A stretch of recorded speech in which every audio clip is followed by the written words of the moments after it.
Ok? Marcos 2, 1 a 12, e depois a gente vai meditar então nesse texto. Diz assim a palavra do Senhor. Dias depois, Jesus entrou de novo em Cafarnaum, e logo se ouviu dizer que ele estava em casa. Muitos se reuniram ali, a ponto de não haver lugar nem mesmo junto à porta. E Jesus anunciava-lhes a palavra. Trouxeram-lhe então um paralítico, carregado por 4 homens. E não podendo aproximar-se de Jesus por causa da multidão, removeram o telhado no ponto correspondente ao lugar aonde Jesus se encontrava. E pela abertura, desceram o leito em que o paralítico estava deitado. Versículo 5. Vendo-lhes a fé, Jesus disse ao paralítico: Filho, os seus pecados estão perdoados. Alguns escribas que estavam sentados ali e pensavam em seu coração: como ele se atreve a falar assim? Isso é blasfêmia. Quem pode perdoar pecados a não ser um, que é Deus? E Jesus, percebendo imediatamente em seu espírito que eles assim pensavam, disse-lhes: Por que vocês estão pensando essas coisas em seu coração? O que é mais fácil, dizer ao paralítico: os seus pecados estão perdoados? Ou dizer: levante-se, tome o seu leito e ande? Mas isso é para que vocês saibam que o Filho do Homem tem autoridade sobre a terra para perdoar pecados. E disse ao paralítico: eu digo a você, levante-se, pegue o seu leito e vá para casa. Ele se levantou e no mesmo instante, pegando o leito, retirou-se à vista de todos, a ponto de todos se admirarem e darem glória a Deus, dizendo: jamais vimos coisa assim. Vamos orar mais uma vez? Pai querido, nós clamamos ao Senhor mais essa noite, que o Senhor fale aos nossos corações, para que sejamos transformados pela Tua palavra, para que possamos aprender que Cristo Jesus tem poder para perdoar pecados, possamos crer nessas verdades, ó Deus, e viver acreditando que os nossos pecados podem ser perdoados pelo sangue de Cristo Jesus. Ó Deus, que possamos viver essas verdades que serão apresentadas aqui nesta noite. Em nome de Cristo. Amém. Um dos filmes que eu gostava de assistir quando criança, um desenho, na verdade, né? Não sei se todos já assistiram, mas era um filme chamado Aladdin, né? Não sei se todos já assistiram, o filme da Disney, bastante engraçado. E aquele filme em que o Aladdin ele descobre uma lâmpada mágica, né? Aquela lâmpada, como conta a cultura árabe, né? Que quando você esfrega então aquela lâmpada, daquela lâmpada surge então um gênio que pode realizar os seus maiores desejos. E na cultura árabe diz que ele pode realizar 3 dos seus maiores desejos que você pedir, o gênio ele é obrigado a realizar o seu pedido. E eu ficava me perguntando, quando eu era criança, sempre quando eu assistia aquele filme, o que será que eu pedisse, o que será que eu ia pedir se eu encontrasse um gênio da lâmpada? Se eu encontrasse uma lâmpada assim, qual seria o meu maior desejo? O que será que eu pediria? Talvez um carro, talvez muita riqueza, talvez uma riqueza infinita. O que será que eu pediria? Talvez uma saúde eterna, viver eternamente, ter superpoderes, talvez poder, naquela época, eu lembro quando eu era criança, que o melhor superpoder que eu amava era o poder do Flash, né, que correr muito rápido. Não queria ter super força nem nada, só queria correr o mais rápido que eu conseguiria. Talvez superpoderes, talvez algum outro pedido. Se você encontrasse um gênio ou alguém poderoso para realizar o seu maior desejo, qual seria o seu pedido? Qual é o seu maior desejo? Obviamente, Jesus aqui não é um gênio da lâmpada. mas ele nos mostra qual deve ser o nosso maior desejo de nossas vidas nesse texto. Vamos olhar então parte por parte. Esse texto ele é dividido em 5 situações aqui, ok? 5 situações. Primeiro, versículo 1 ao versículo 2. Marcos 2, de 1 a 2. Olha o que diz. Depois de alguns dias da nossa última pregação, que foi quando Jesus ele cura ali o leproso, depois de alguns dias, Jesus ele entra de novo em Cafarnaum, ele volta então na cidade, e logo se ouviu dizer que Jesus estava em casa. Aqui alguns alegam, talvez seja a casa de alguns dos discípulos, ou a casa de algum seguidor de Cristo, ou de algum parente, ou a própria casa de Cristo Jesus aqui. Então muitos se reúnem ali onde Jesus estava, ao ponto de não haver nem mesmo lugar junto à porta. A multidão fica sabendo que Jesus está em casa e vão até ele. Não deixam ele em paz, nem por um segundo. Nem na sua casa as pessoas deixam Jesus em paz. E o mais incrível é que Jesus não se incomoda com isso. Como a gente tem estudado na EBD, Jesus amava estar com pessoas. O texto então diz que era tanta gente, mas tanta gente, que não cabia mais gente dentro da sua casa. Eu, pelo menos, nunca tive na minha casa tanta multidão assim, ao ponto de não caber gente em casa. Talvez você nunca teve também, mas imagine essa cena. Tanta gente dentro da sua própria casa, que não cabia mais gente dentro. O pessoal ficava fora para ouvir Jesus. E talvez Jesus ali estava fazendo alguns milagres, curando algumas pessoas e principalmente pregando o Evangelho. Por isso que o texto diz, ele encerra o versículo 2, e Jesus anunciava-lhes a palavra. O tempo todo Jesus se preocupava em ensinar a palavra de Deus. Nós não temos aqui o que Jesus ensinou. Seria muito bom estar ali com Jesus, sabendo o que ele estava dizendo. No entanto, Jesus ele está ali ensinando a palavra de Deus. Na escola, os melhores professores que a gente teve, talvez se você puxar na sua memória, você vai se lembrar de algum bom professor que você teve no seu tempo de escola. Mas eu me lembro que os melhores professores que eu tinha eram aqueles professores que levavam objetos ou levavam experimentos para explicar melhor. Os bons professores são aqueles que ensinam com exemplo, que é o que a gente viu hoje na IBD. Hoje, na nossa Escola Bíblica Dominical, a gente aprendeu justamente que Jesus demonstrava aquilo que ele ensinava. E aqui não é diferente. Os melhores professores que a gente teve na escola são aqueles que traziam experimentos. Se você teve aula de química e de física, ou alguma outra matéria de ciência, você teve alguns momentos ali que alguns professores traziam, talvez, objetos ali, coisas para fazer experimentos. Não sei se isso aconteceu com você. Mas eu tive poucas matérias sobre isso e foi, de fato, algo muito bom, porque fixa na mente. E o que acontece com Jesus, o que aconteceu justamente nesse momento, era Jesus ensinando, e acontece uma situação, e Jesus coloca na prática, então, o seu ensino. Ele é o mestre dos mestres e logo ensinará a eles e a nós uma lição valorosa. Versículo 3 a versículo 5, então, o paralítico ele é descido pelo teto e Jesus perdoa os seus pecados.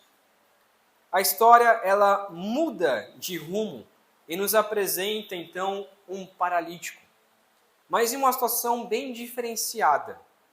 4 homens vieram carregando esse paralítico. Talvez amigos, talvez familiares ou conhecidos.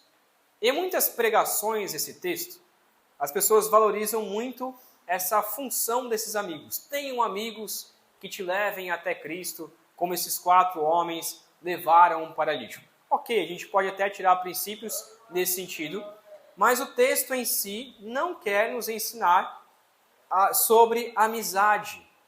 mas só representa que esses 4 amigos ou 4 homens simplesmente levaram este paralítico. Eles talvez vieram de longe, de uma cidade distante, ou então de Cafarnaum mesmo, na esperança de que Jesus pudesse fazer algo por eles. A multidão era tanta que eles não conseguiam entrar pela porta. Eles não conseguiam entrar pela frente. As pessoas talvez não conseguiam nem dar espaço para eles. Talvez elas até tentaram. Não, vamos tentar entrar por aqui. E a multidão dizendo, olha, você não vai conseguir entrar com esse paralítico. Você não vai entrar com essa maca aqui, é impossível. Mas eles não desistiram. E o que eles fizeram então, eles foram até o teto da casa. Imagina essa cena acontecendo. Levam então, talvez puxando em cordas e fazendo amarrações ali naquela maca, levam aquele paralítico até o teto, abrem então o teto, tiram ali os tijolos, ou como era feito naquela época, tiram ali aquele teto e começam a descer o paralítico, exatamente aonde Jesus estava na sua casa. Talvez Jesus estava na sala ou algum ambiente maior, então começa a descer este paralítico.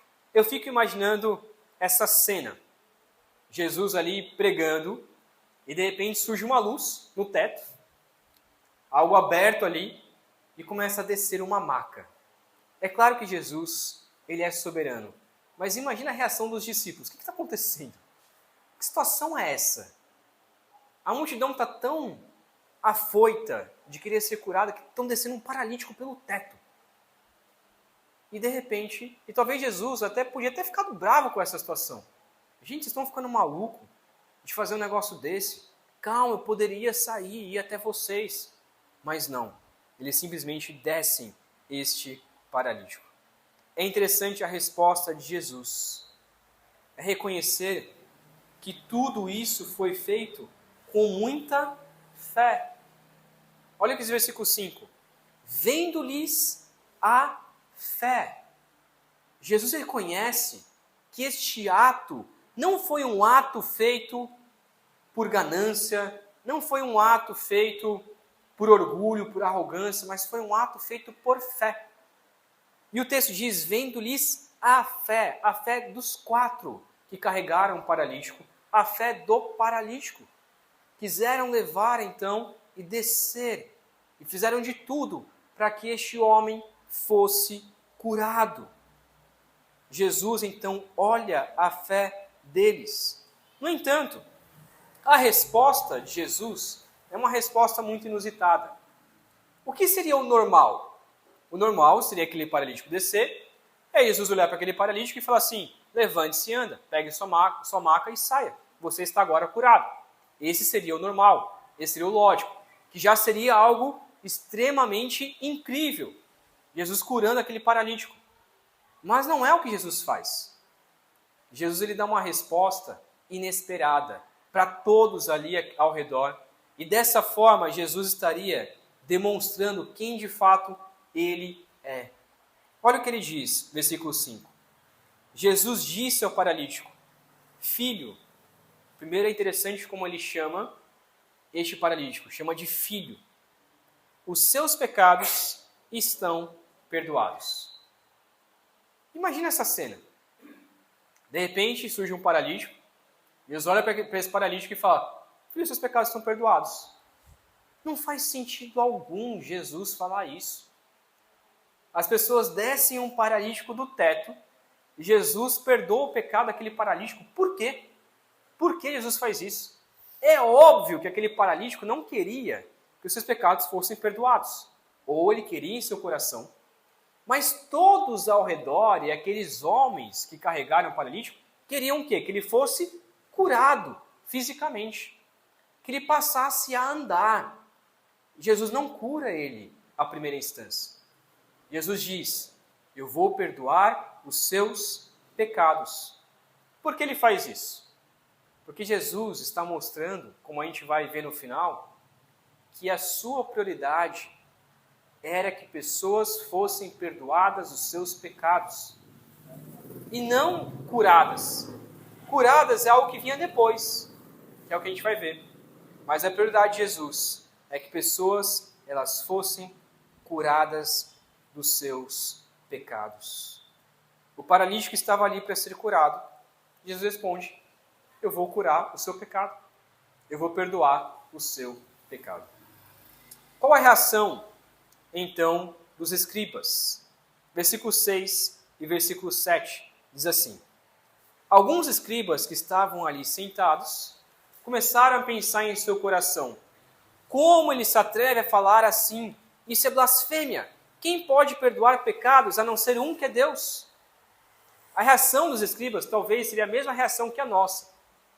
Normalmente, quando a gente lê os evangelhos, a gente já tem esse preconceito de olhar para os fariseus, para os escribas, e já julgar eles. Esses mestres da lei, que só atacam Jesus, só xingam Jesus. Mas, na realidade, o que os escribas estão fazendo aqui é algo bom, não é algo ruim. Como assim? Os escribas, eles eram homens que tinham o dever honroso, era algo honroso, de copiar as escrituras para outras pessoas. Imagina isso. Hoje, você não tinha, naquela época, não tinha impressora. Você só colocava lá, apertava um botão, e aí você tem toda a Bíblia impressa na sua mão. Você vai lá, paga R$30, R$40, R$50, e você tem toda a Bíblia completinha na sua mão e pequena ainda. Tirando a Bíblia da Babi e da Priscila aqui, que são Bíblias grandes, e do Caio também, mas ainda assim, a Bíblia daquela época era em pergaminhos, era algo gigante, ela era colocada em rolos. E aí o que fazia? Se você queria ter o livro de Gênesis, possivelmente o livro de Gênesis era separado em 3 ou 4 rolos. E a pessoa pegava e copiava à mão. Copiava à mão. E aí por isso que no hebraico, ele era feito sem espaço, sem vírgula. Era apenas as consoantes para economizar espaço para que a pessoa tivesse a cópia em suas mãos. Mas isso era algo muito custoso. Era algo caro para se fazer. E esses escribas, então, eram contratados para copiar toda a escritura. Eles iam copiando nesses rolos, iam marcando toda a escritura. O trabalho deles era esse. Agora imagina, você, como homem, como mulher, todos os dias o seu trabalho é escrever a Bíblia, o mais rápido possível, para que pessoas pudessem ter a cópia. Se só de ler a Bíblia a gente já tem um autoconhecimento, imagina você copiar a Escritura. Ou seja, esses homens eram homens que, porque eles copiavam a Bíblia, eles se tornaram grandes conhecedores da palavra de Deus. E por causa disso, eles se tornaram mestres. As pessoas iam até os escribas e perguntavam: olha, isso aqui está escrito na palavra? E eles tinham esse conhecimento e respondiam sim e não. Então, por conta disso, esses escribas passavam a ensinar o povo. E a sua prioridade, a prioridade dos escribas, era defender a verdade quando alguém falava alguma heresia. Então, quando surgia um falso mestre, alguém pregando no meio da multidão, os escribas tinham aquela função de dizer: olha, aquilo que está dizendo é certo, realmente está na Escritura. Ou também diziam: olha, aquilo que está dizendo está errado, não confere de acordo com a Escritura, porque a Escritura diz o contrário. Então, os escribas, em certo sentido, eram pessoas boas, porque defendiam a palavra de Deus. A reação deles, quando a gente tem essa leitura já preconceituosa contra os fariseus e os escribas, parece algo ruim, mas na verdade eles estavam diante de um homem que para eles era um homem comum, eles não sabiam que Jesus era Deus, e este homem comum estava dizendo que ele tem poder para perdoar pecados. Imagina você se encontrar hoje com um pastor que diz: olha, eu tenho poder para perdoar pecados. que você faria? Opa, peraí, isso é heresia, isso é blasfêmia. Por quê? Porque só uma pessoa tem poder para perdoar pecados, que é Deus. Que é Deus. Então, se você está dizendo que você tem poder para perdoar pecados, significa que você está dizendo que você é Deus. E é isso que significa a palavra blasfêmia. Blasfemar contra Deus é dizer que Deus ele é pequeno, que Deus não é Deus, então isso é blasfêmia contra Deus, ou você dizer que eu sou Deus. E Jesus estava dizendo então para esses escribas e para toda essa multidão, estava dizendo, olha, eu sou Deus, porque eu tenho poder para perdoar pecados. É isso que Jesus estava dizendo. Então a reação dos escribas foi uma reação correta, porque eles não sabiam ainda que Jesus de fato era Deus. Não sabiam ainda.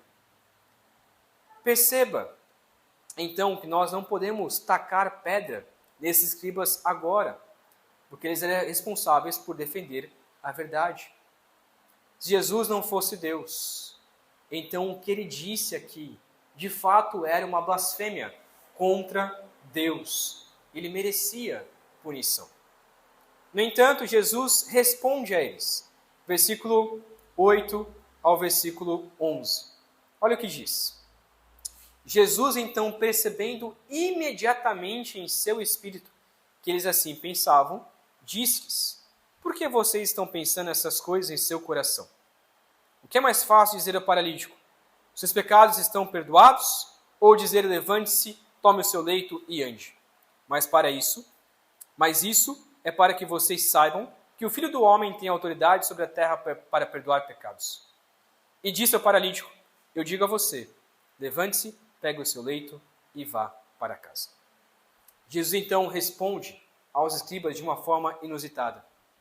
Perceba algo interessante. Voltando lá para o versículo 6, olha o que diz.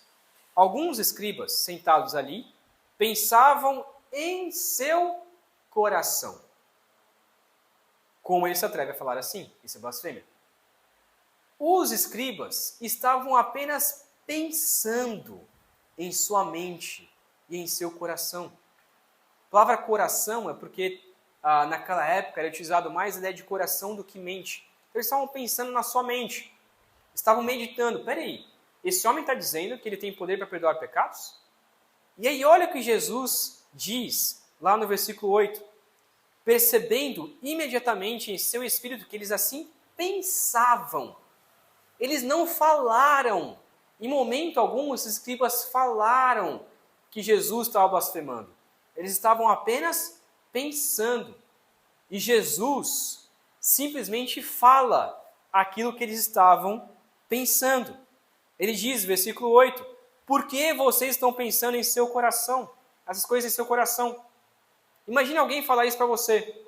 Olha, por que você está pensando isso aí no seu coração? Você não se assustaria? Oh, peraí, como que ele sabe que eu estou pensando? Como que ele sabe disso? Jesus sabia muito bem o que eles estavam pensando. Os escribas não tinham falado nada ainda. Estavam pensando. Jesus revela, então, a eles, primeiramente, que ele tem poder para ler mentes. E isso aqui não é um superpoder de Jesus, como se tivesse um poder de ler mentes. Mas sim a revelação que Jesus ele é Deus. E Deus é aquele que sonda mentes e corações. Deus sabe tudo aquilo que a gente pensa. Lá em Apocalipse 2:23 diz: aquele que sonda mentes e corações. Deus sonda mentes e corações. Deus sabe tudo aquilo que você pensa, tudo aquilo que passa no seu coração, todo o seu desejo. E por Jesus ser Deus, ele então está provando, eu sou Deus, porque eu conheço o que está na sua mente, no seu coração. E com certeza os escribas e toda a multidão ali se assustou. Peraí, como que ele sabia que a gente estava pensando nisso? Ninguém falou nada. Ninguém dedurou. E como que ele sabia que nós estávamos pensando dessa maneira? Então Jesus, o texto continua, Jesus responde. O que é mais fácil dizer, os pecados estão perdoados, ou levante-se, tome o seu leito e ande? A resposta aqui, na teoria, é muito mais fácil dizer para uma pessoa que os seus pecados estão perdoados. Porque eu posso chegar para uma pessoa e dizer, olha, seus pecados estão perdoados, mas não ser verdade. Pode ser que eu chegue para alguém e fale assim, não, fica tranquilo, Deus já perdoou os seus pecados, mas talvez Deus não perdoe. Então é mais fácil eu falar isso de boca para fora, porque é algo que eu não consigo provar, que de fato os pecados são perdoados.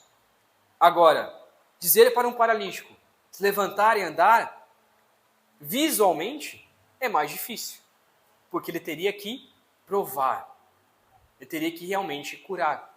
Mas na realidade, é muito mais difícil dizer os pecados estão perdoados, porque só quem pode fazer isso é o próprio Deus.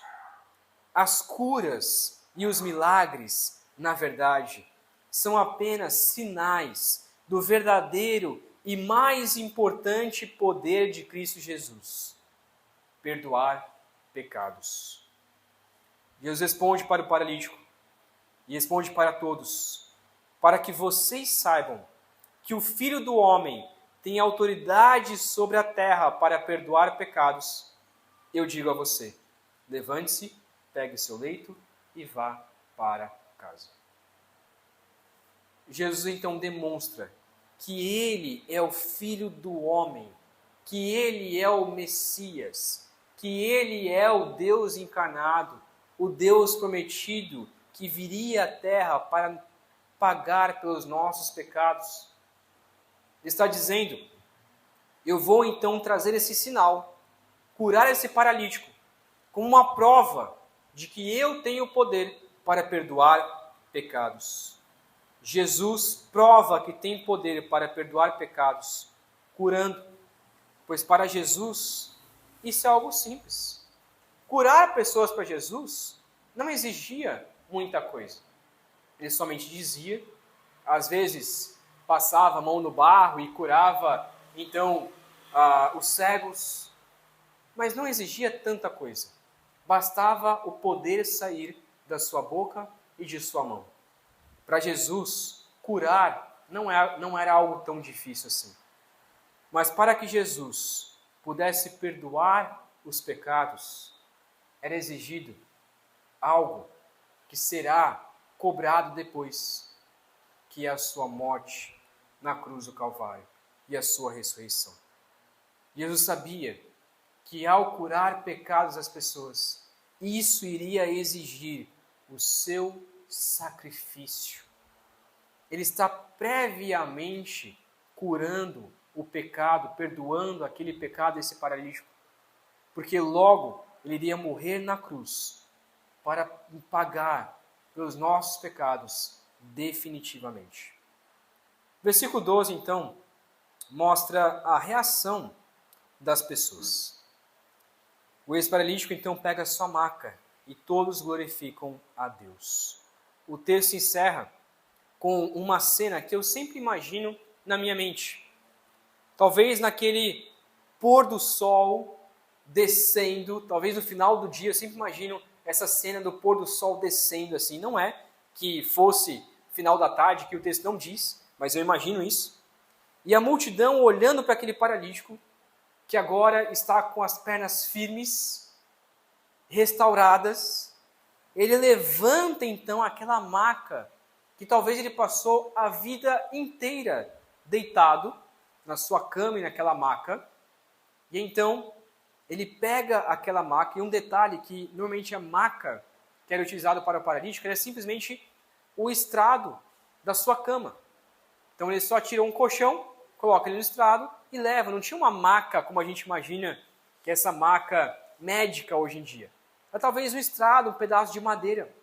Ele pega então essa maca e começa a caminhar para fora, passando por toda aquela multidão que tinha visto esse paralítico descer do teto e agora estava andando, colocando então essa maca debaixo do braço e caminhando em direção a sua casa.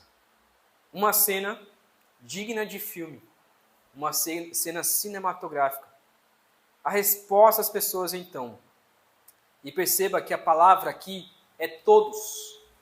E essa palavra todos também inclui os escribas.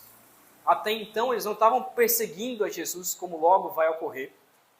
Mas aqui até mesmo os escribas, todas as pessoas, olham para essa situação e começam a se admirar e então começam a dar glória a Deus, dizendo: jamais vimos coisa assim.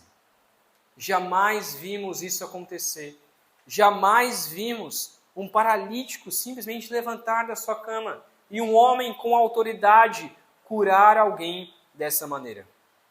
Eu fico imaginando essas pessoas dando glória a Deus e glorificando ao Senhor, e o próprio Deus da glória, Cristo Jesus, do lado delas, dando toda essa cena e dizendo: sim, deem glória a Deus, glorifiquem ao Deus Pai. Jesus poderia olhar para as pessoas e falar assim: sim, deem glória a mim, olha o que eu fiz. Mas não, ele humildemente fica quieto, provando ser Deus às pessoas, mas poucos ali talvez reconheceram que o Deus de fato estava do lado deles. Eles ainda não sabiam disso. Para concluir então, Jesus, ao curar um paralítico, prova que a maior cura para as nossas vidas é o perdão dos nossos pecados.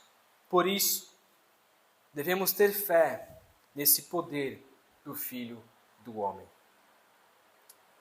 Salmo 86, versículo 5, foi um salmo que a gente leu no começo do culto, do 1 ao 10, e o versículo 5 diz assim: porque tu, Senhor, és bom, pronto a perdoar e cheio de amor para com todos os que te invocam. Essa versão é da Almeida 21, e eu gosto dessa versão porque diz que Deus está pronto para perdoar. O maior desejo de Deus, a maior cura, é curar, o maior desejo de Deus é curar as nossas almas, é perdoar os nossos pecados. E Deus, Ele está pronto para nos perdoar. Portanto, nós devemos crer que o maior desejo de Deus é que você seja perdoado dos seus pecados. Muitas vezes nós não acreditamos que Deus vai nos perdoar, porque o nosso pecado é tão grave contra Deus, e a gente peca tanto, que a gente acha assim: não, mas Deus não vai me perdoar. Deus não vai perdoar o meu pecado. São muitos, e são muito graves. Mas o maior desejo de Deus é perdoar o seu pecado. Ele quer isso. Ele quer te perdoar. Ele está pronto para perdoar. Ele é cheio de amor para com todos aqueles que invocam o nome de Deus, que chegam até Deus e dizem: Deus, perdoa o meu pecado. E é por isso que Deus enviou Jesus ao mundo, para perdoar os nossos pecados na cruz do Calvário. Por isso que Isaías 1, versículo 18, diz assim: ainda que os pecados de vocês sejam como escarlate, eles se tornarão brancos como a neve. Ainda que sejam vermelhos como carmesim, eles se tornarão como a lã. Esse texto aqui de Isaías é Deus convocando e dizendo: olha, vamos sentar e vamos combinar uma coisa. Eu quero perdoar vocês, mas vocês precisam pedir perdão para mim. Praticamente isso que o texto de Isaías 1 diz. Eu quero perdoar vocês, então vamos sentar e vamos negociar. Porque a minha promessa é que ainda que os seus pecados sejam tão graves, tão terríveis, e aqui a ideia do escarlate para nós, talvez trazendo para a nossa cultura, seria algo sujo, algo escuro, mas para eles era a ideia que o vermelho era a cor mais terrível, porque era a cor do sangue. Ele está dizendo: olha, por mais que o pecado de vocês seja manchado, eu vou limpar vocês. Eu vou limpar a roupa de vocês. Por mais que seja vermelho o pecado de vocês, eu vou limpar e vou torná-lo branco. ao ponto então de vocês ficarem totalmente limpos. Por isso Deus tem esse interesse de que os seus pecados, por mais graves que sejam perdoados e limpos, para que se tornem então brancos como a neve. Por isso que João 3, não o versículo 16 que a gente conhece, mas João 3,36 diz assim: por isso, quem crê no Filho tem a vida eterna. Quem se mantém rebelde contra o Filho não verá a vida, mas sobre ele permanece a ira de Deus. O perdão dos nossos pecados, então, é sobre Cristo Jesus. Se você crê em Cristo Jesus, você tem a vida eterna. Nós somos perdoados ao crer no Cristo, que nos dá a vida eterna, porque Ele tem poder para perdoar os nossos pecados. E encerrando com o texto de 1 João 1, versículo 9, texto bastante conhecido, que diz: se confessarmos os nossos pecados, Ele, Deus, é fiel e justo para nos perdoar os pecados e nos purificar de toda a injustiça. Nós somos perdoados se pedimos ao Senhor para nos perdoar e confessar os nossos pecados diante dele. E Ele vai nos purificar de toda a injustiça. Então Jesus, ao curar esse paralítico, prova que a maior cura para as nossas vidas é o perdão dos nossos pecados. Por isso nós podemos ter fé nesse poder do Filho do Homem. Crer que o nosso maior desejo de Deus, e também deve ser o maior desejo nosso, é sermos curados dos nossos pecados. Que todos os dias possamos orar desta maneira: Senhor, nos cure, cure a nossa alma, nos perdoe, nos purifica, retira de nós os pecados, perdoa os nossos pecados, para que sejamos santos, assim como o Senhor é santo. Se você não crê que Jesus é poderoso para isso, que o sangue de Cristo Jesus perdoa os nossos pecados, creia nessas verdades. Jesus, Ele está dizendo para nós: eu quero perdoar o pecado de vocês. Eu me entreguei na cruz para que os seus pecados sejam perdoados. Você só precisa crer nessas verdades. Ainda que os seus pecados sejam os mais graves possíveis, eles se tornarão brancos como a neve. Eu vou purificar o coração de vocês. Creia nessas verdades, confesse os seus pecados a Jesus, para receber então o perdão de Deus. Pai querido, obrigado, meu Deus, porque esse texto nos prova o real motivo do porquê Jesus veio à Terra. Para nos perdoar e para nos purificar de toda a injustiça. Clamamos a Ti, ó Deus, que o Senhor coloque isso em nossa mente. Muitas vezes nós andamos tão cabisbaixo, tão tristes, porque achamos que o Senhor não vai nos perdoar. Achamos que os nossos pecados são muito graves, ó Deus. Mas na realidade, o que o Senhor mais quer para nossas vidas é perdoar os nossos pecados. O que o Senhor mais quer é restaurar o nosso coração. O que o Senhor mais quer é ouvir a nossa confissão. Porque, ó Deus, o Senhor conhece nossa mente.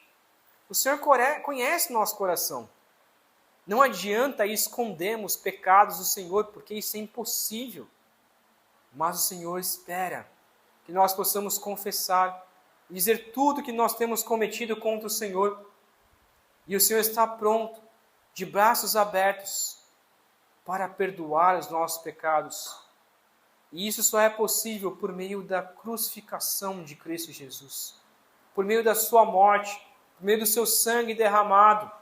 Isso só é possível porque Jesus nos limpou na cruz do Calvário. Ó Deus, que possamos crer nessas verdades e ser restaurados pelo Senhor. Possamos viver uma vida em santidade a Ti, com nossos corações limpos perdoados. Restaure a nossa vida, restaure a nossa fé, para que possamos crer que o maior desejo do Senhor é que sejamos santos. E o Senhor nos capacita a sermos santos. O Senhor perdoa os nossos pecados. O Senhor traz o Espírito Santo para habitar conosco, para viver conosco, para nos ensinar a Tua palavra, para levar as nossas orações, por mais erradas que sejam, mas levar as nossas orações diante do Senhor. Ó Deus, nos ajude a crer que o Senhor quer nos perdoar e basta pedirmos perdão ao Senhor, basta confessarmos os nossos pecados a Ti. Nos ajude, ó Pai, a crer nessas verdades. Em nome de Cristo Jesus que oramos, pedindo também que a graça de Cristo Jesus, que o amor de Deus Pai e o consolo do Teu Santo Espírito seja conosco, hoje e para todo sempre. Amém. Amém.